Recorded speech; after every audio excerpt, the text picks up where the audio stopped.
Hostel का आखिरी कमरा, कमरा नंबर 210। यह कहानी हमें भेजी है आदित्य ने। कान में हेडफोन लगाइए और ध्यान से सुनिए, क्योंकि यह कहानी नहीं, एहसास है डर का। स्वागत है आपका शैडो विस्पर में। कहानी शुरू होती है। आदित्य का एडमिशन हुआ था शहर के सबसे पुराने इंजीनियरिंग कॉलेज में। साल 2017, जगह थी लखनऊ। कॉलेज का हॉस्टल भी उतना ही पुराना था। दीवारों पर सीलन, लकड़ी की अलमारी से उठती दीमक की गंध और गलियारों में फैली खामोशी। लेकिन सब ठीक था जब तक उसे कमरा नंबर 210 अलॉट नहीं हुआ। 210 टॉप फ्लोर पर बिल्कुल आखिरी में था, जैसे हॉस्टल का बाकी हिस्सा भी उस कमरे से दूरी बनाए रखना चाहता हो।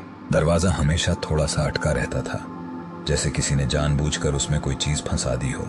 और अंदर एक अजीब सी ठंडक, पंखा बंद होने के बावजूद भी। पहली रात आदित्य अकेला था उस कमरे में। उसने अपना बैग खोला, चादर बिछाई और थक कर लेट गया। लेकिन आधी रात को उसकी नींद टूटी। खटाक, बिल्कुल पास से कुछ गिरने की आवाज। उसने उठकर देखा, टेबल पर रखा मग फर्श पर टूटा पड़ा था। उसने सोचा हवा से गिरा होगा, पर खिड़की तो बंद थी। अगली रात वो कुछ ज्यादा अलर्ट था। सोने से पहले उसने सब लाइटें बंद की, दरवाजा लॉक किया और बिस्तर पर लेट गया। करीब 2:17 बजे उसके कानों में किसी के चलने की धीमी आवाजें पड़ी, फर्श पर खुरचने जैसी, जैसे कोई नंगे पांव धीरे धीरे चल रहा हो। कमरे के अंदर आदित्य की सांसें थम गईं। उसने अपनी चादर को आंखों तक खींच लिया और बस सुना। वो आवाजें बिस्तर के पास आकर रुक गईं और फिर उसके कान के पास किसी ने फुसफुसाया, ये कमरा मेरा है। सुबह होते ही आदित्य नीचे वार्डन के पास पहुंचा। उसने सब कुछ बता दिया। वार्डन चुपचाप सुनते रहे और फिर धीमे से बोले, उस कमरे में पहले भी 3 स्टूडेंट रह चुके हैं।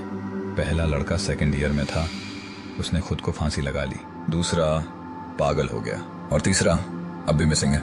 आदित्य की रूह कांप गई। उसने कमरा बदलने की गुजारिश की, लेकिन वार्डन ने कहा, कमरे फुल हैं, 1 हफ्ता तो निकालना ही पड़ेगा। उस रात आदित्य ने मोबाइल का कैमरा ऑन करके रिकॉर्डिंग शुरू की और तकिए के पास रख दिया। वो सोया नहीं, बस आंखें बंद करके लेटा रहा। करीब 3:03 AM पर कमरे की कुर्सी अपने आप सरकने लगी। टेबल पर रखा लैंप झपकने लगा और कैमरे में कुछ झिलमिलाता हुआ दिखा। एक लड़का, सफेद कुर्ता, बाल बिखरे हुए, चेहरा अधूरा और आंखें बिल्कुल खाली। वो कैमरे की तरफ झुका और बोला, तू भी जाएगा उनके पास?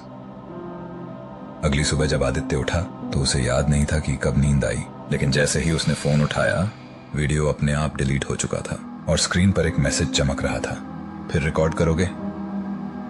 उसके बाद आदित्य ने हॉस्टल छोड़ दिया, कॉलेज भी बदल दिया। लेकिन आज भी जब वो अकेले किसी कमरे में लेटता है, उसे वही फुसफुसाहट सुनाई देती है, ये कमरा मेरा है।